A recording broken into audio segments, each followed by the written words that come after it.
Welcome to Help Desk, the place where we answer some of life's most curious questions, or at least we try. We call upon experts and some regular folks to help us unpack both serious and silly questions that you're wondering about. My name is Michelle, my pronouns are she, her, and hers, and I will be guiding you through this question and answering exploration process, we'll call it. You can submit your questions at any time through the end of the month of August to social@neighborhoodchurchatl.com, and we'll try to work them into future segments. All right, let's get started. The first question we'll be answering today is, where and how can I responsibly donate used items here in the city of Atlanta? That is a great question.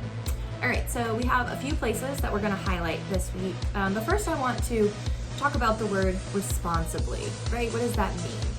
So passing along used items when we no longer need them and being able to give them a new home is one of the great ways that we can keep items out of the landfill and also get them in the hands of folks that are going to be able to use them.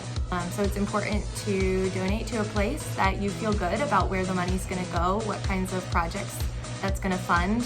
So I definitely prefer to support local rather than donating somewhere where the money is just going to go into the pocket of a CEO who is probably already well off enough. You can look up most organizations on charitynavigator.org and you can find out the breakdown of how they spend their money. Secondly, it's important to know what the organization is actually looking for with donations. So you can always look at their website. If it's not listed there, give them a call and just ask them what kind of donations you have and if they're accepting that at this time. It's especially a great thing to do right now in the middle of the pandemic where lots of hours and donation protocols are shifted.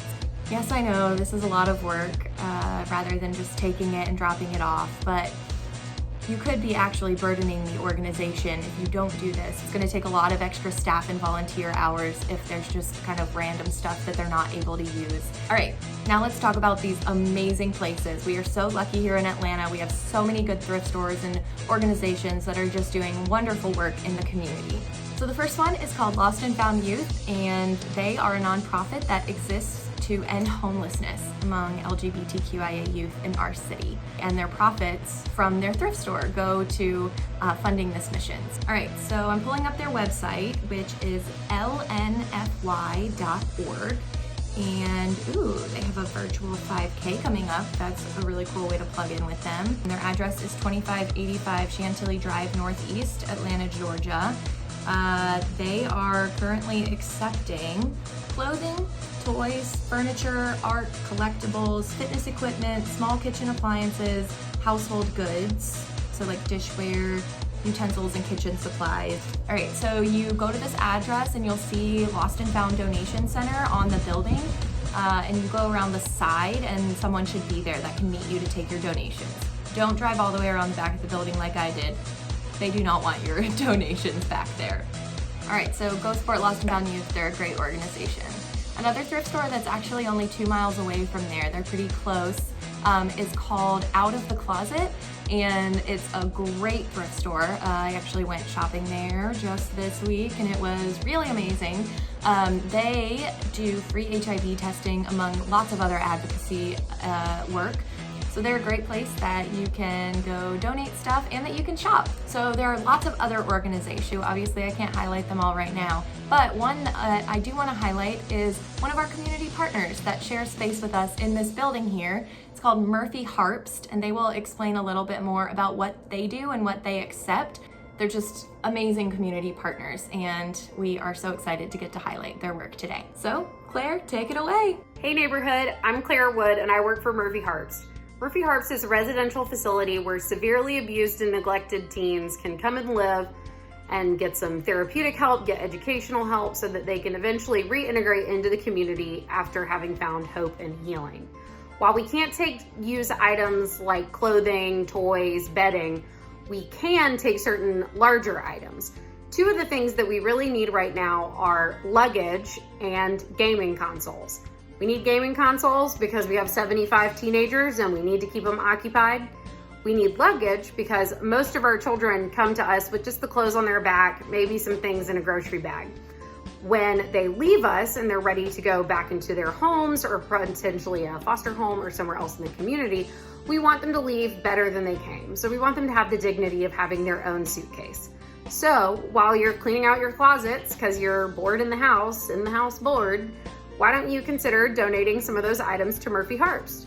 If you'd like to chat, my email is cwood@murphyharps.org, or you can connect with me through Angie, Andy, Michelle, Diane. They all know where to find us. Thanks for letting us be community partners with Neighborhood Church. So, as you can see, they're doing amazing things. We would love for you to get connected with them either now or in the future once we're all able to be back together.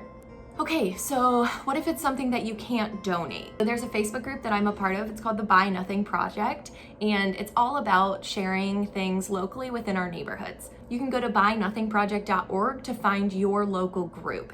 There are also lots of other great Facebook groups. If you have other favorites, feel free to drop them in the comments here and share them with other folks that might be interested in joining. So if you can't donate them, you can't find neighbors to give them to, they're just stuff that's not usable, you should check out CHARM, which is the Center for Hard to Recycle Materials. So they can recycle a ton of stuff that isn't able to be put in your curbside bin, but also doesn't necessarily need to go straight to the landfill. Right now, because of COVID, you do have to get an appointment. So be sure to schedule ahead and maybe even link up with a neighbor or two, and you can take all of your recyclable items at once. All right, well, I think that's all about used items. I guess the big takeaways are do your research, help them by doing the work ahead of time. And this is a great way to go support local. Get some new used clothes. We can't encourage it enough. All right, so to end every one of our segments, we will go through the things you never thought you needed to know but are now glad you know. And today we're sharing the answer to the question, what is the 5th pocket on your denim jeans for? Did I have jeans on? Didn't even plan this. Well, we've all probably noticed there are lots of pockets in our jeans. The small pocket was actually designed for a pocket watch. I did not know that. Jeans were the pants of choice of gold miners in California in the mid-1800s, and one of the most important items they kept on them was their pocket watch. The 5th pocket was designed to protect their expensive pocket watches by keeping it snugly and safe tucked into place. That makes sense. So if you are a collector or just an old soul and carry around a pocket watch, you are in luck. Jeans should be your go-to choice. I don't know about you, but I love jeans. So I do not have a pocket watch though. Well, the more you know, right? That's all we have for today. Hang in there and keep being brave enough to continue to ask for help in this world that feels uncertain and overwhelming. You're awesome. Have a great week, friends and neighbors.